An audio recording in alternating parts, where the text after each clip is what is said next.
everyone, I am Kanika and I'll give you some content about a new topic and an interesting one also, which is the Constitution of India is federal in nature or quasi-federal?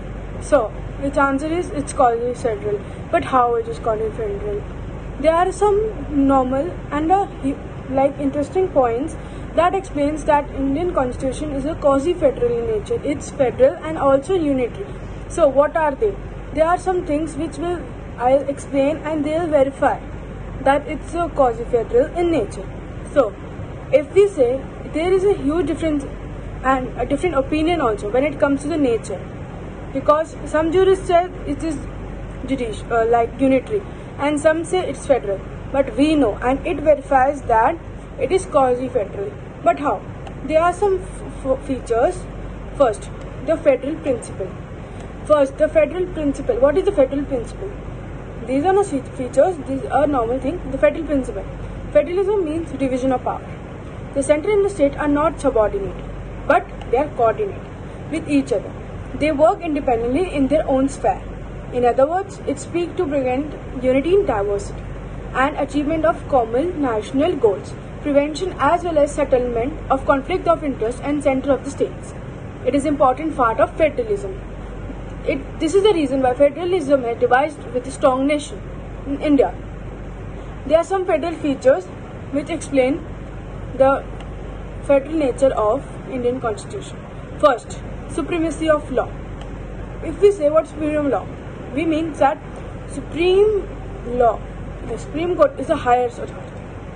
The law involves rules and regulation, bylaws, notification, orders, in ordinances, and even the customs of having a force of law. A federal state defines its extension from the Constitution. Every type of power, be it legislative, administrative, or judicial, irrespective of it being at a central or the state level, it is controlled or subordinated by the Constitution.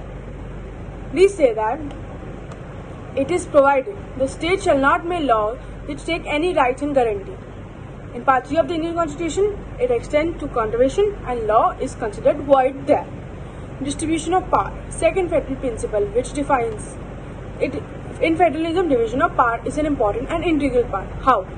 Distribution of power between the state and the center, ordinate bodies present in the Constitution. The division of the governmental powers into national and regional governments is done by the three lists of the Union: state list, concurrence list, three lists. These lists provided the 7th schedule of the Constitution. Only the central government deal with these issues mentioned in the Union list. State government legislate on the area mentioned in the state list with the concurrence list. Other subjects remain with the central and state function. This concept is followed from the Canadian system. Now, third example, how we say that federal nature have the Indian Constitution, written Constitution. We know federal Constitution is written.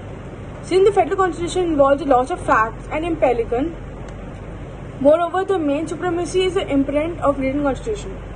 We took this from the United Kingdom. In federal system, we come together into a treaty and the terms of the treaty are required to be writing in a form of a written constitution. There is no denial of the fact that written constitution brings stability in the overall governance of the country. So, fourth point, rigidity.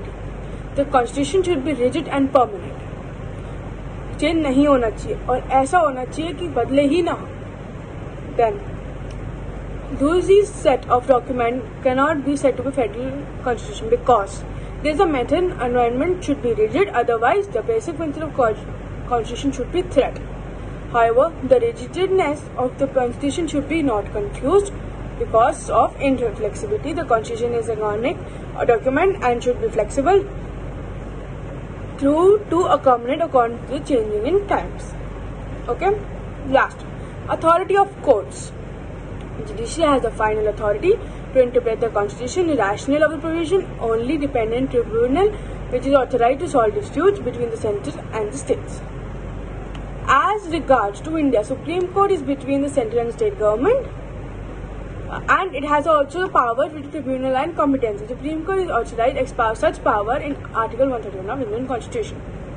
So, if we have to solve interstate water disputes or something else, the Parliament has to create the at tribunal resolved water dispute to two states. For instance, Kawa water dispute in Tamil Nadu. This power is given to central government to create a special tribunal, although but small unitary feature. Okay, so there are some provisions which does not support the federal principle. What are they? First, union of states. What is union of states? Like, it is to be examined whether the use of word union is intentional or not, because the federation nowhere mentioned in the Indian Constitution. It, however, proposes omission on the part of the Indian Constitution as then later it was removed. So, second, appointment of governors. Single citizenship. That happens to the whole country. In a federal country like United States of America, that there is a dual citizenship. First owes loyalty to respective states and the center. Third, Parliament's power to legislate in the national interest. Fourth, Parliament power to form new states after the boundaries of existence. Appointment at key positions. And last, emergency provisions. It includes legislative powers. This came to an end.